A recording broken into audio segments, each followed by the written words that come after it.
The member for Pascoe Vale. Deputy Speaker, I rise to speak on the State Taxation Acts and other Acts Amendment Bill 2023. This is a bill which updates a number of taxation, valuation and other acts to maintain the effective operation of Victoria's taxation and valuation system through a number of measures and a number of reforms. However, Deputy Speaker, I would like to focus my remarks today on two of the most material changes contained in the bill, which both aim to support Victorians looking to rent or buy a home to live, and both of which I believe can help us facilitate the revitalisation of Central Coburg, which I'll touch on hopefully with the remainder of my contribution once I get through the substance of the reforms. The first includes changes to the vacant residential land tax to encourage more existing properties to be made available to renters right across Victoria and to encourage faster development of vacant land in established areas of Melbourne. And two, changes to protect consumers by prohibiting property developers and others from passing through their tax liabilities, often to unsuspecting purchasers. Deputy Speaker, right across Australia, finding a home, an affordable home, is becoming harder than ever before.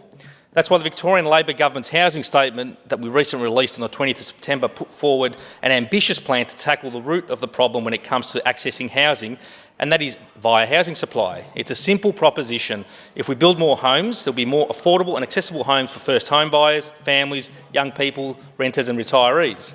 As part of the plan, we're setting a bold target to build 800,000 homes in Victoria over the next decade. That's 80,000 homes per year. The housing statement provides the pathway for us to begin fostering the conditions needed to stimulate investment and build high-quality homes quickly in places where Victorians want to live. Complementing the Victorian Labor Government's nation-leading $5.3 billion big housing build program, which is already delivering a pipeline of 12,000 new social, community and affordable homes across the state, through the measures set out in the new housing statement as well, we are getting on with doing the things that matter to deliver more housing that Victorians need. But separately and additionally to that, the big housing build and the housing statement, we will continue to pursue a whole-of-government approach when it comes to facilitating more housing for home buyers and renters.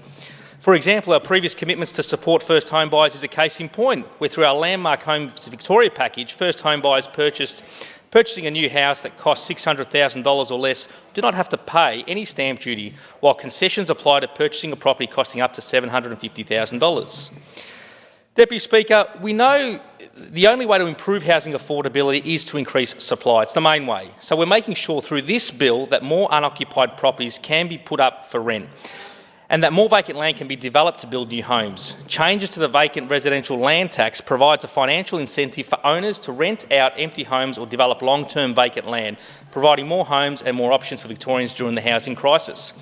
The changes will extend the existing vacant land tax currently imposed on residential properties in 16 of Melbourne's inner and middle suburban councils, including my municipality of Marybeck, to also apply to unoccupied residential properties across the entire state.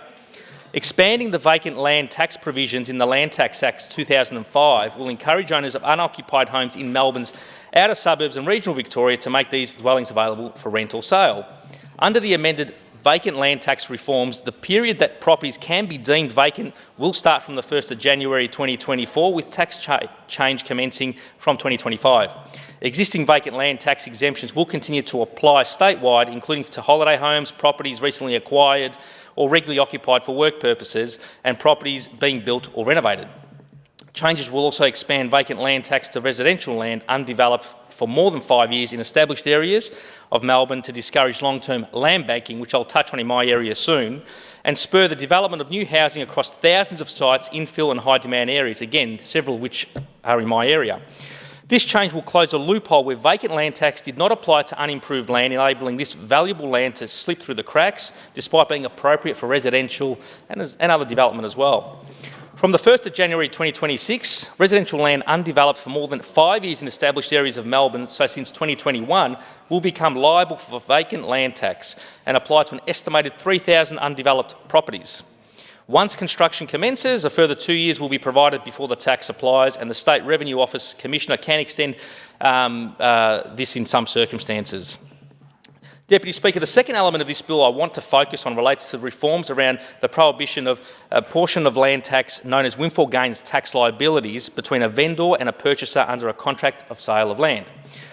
The appropriating of land tax known as windfall gains tax liabilities is unfair and can result in these taxes being passed on to purchasers who would not otherwise be subject to these taxes. The charges will protect home purchasers who will only be required to pay the agreed purchase price for the property and will not be required to pay any portion of the vendor's land tax or known windfall gains tax liability. And so that is an important reform as well. So therefore, through that part of the reform of the bill, will prohibit a contract of sale of land from providing the apportionment of land between the vendor and purchaser, and it will also make it an offence for a vendor under a contract of sale to pass on the vendor's land tax liability to a purchaser under the sale. The government made a commitment at the time of introducing the windfall gains tax that consumers would not pay it. That's why the government will also put beyond doubt whether it can be passed on to purchasers.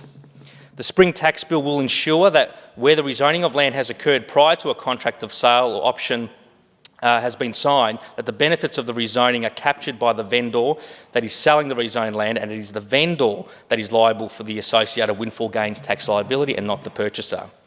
And Deputy Speaker, as I said from the outset of my contribution, it is in my view these measures will form part of the government's broader suite of measures, including through the Big Housing Build program and the New Housing Statement, to help support the revitalisation of Central Coburg in my community as a future jobs and skills and homes hub for the growing northern region, by incentivising owners of long-term vacant and existing strategic parcels of land through Central Coburg to be developed to create more jobs, skills and, of course, homes.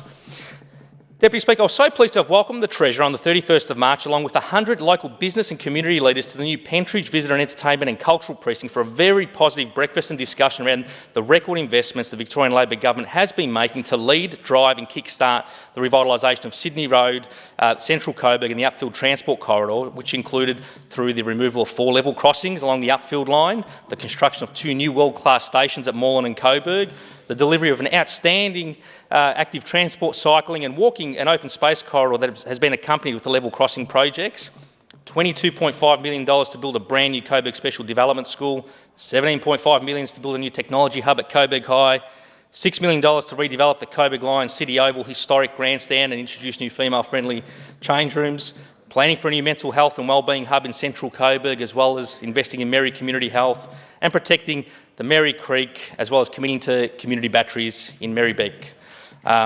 All the while, Merribeck has been identified as a priority rollout site for the big housing build. And fundamental to striving towards pursuing this vision for a more livable Coburg, which sits in the heart of my electorate, it is to help also ensure that people of all ages, backgrounds across Pascoe Vale, Coburg and Brunswick West have access to safe, secure and affordable housing in our community that is close to family and close to the services they need.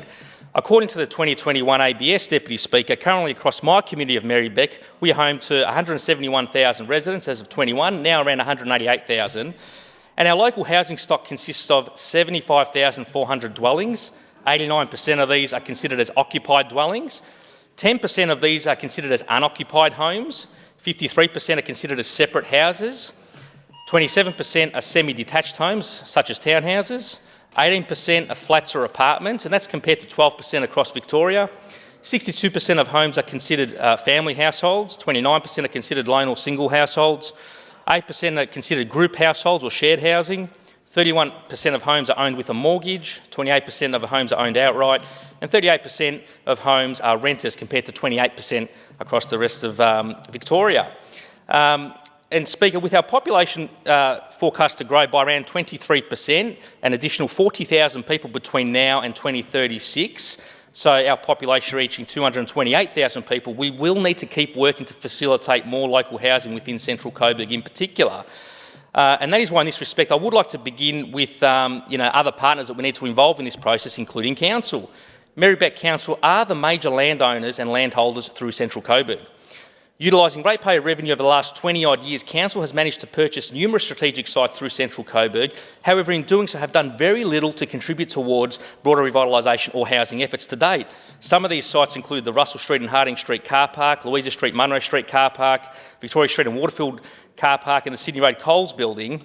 However, Deputy Speaker, I am pleased to report that building off the Victorian Labor Government's record commitments into Central Coburg, following my ongoing advocacy as well, Merribeck Council have just recently announced their community consultation to develop a new vision for Central Coburg, which I commend and I acknowledge, and that considers the future opportunities of those sites that I've just mentioned, as well as future opportunities around the Coburg Library area, as well as Victoria Street Mall and the planned Coburg Health Precinct on Bell Street.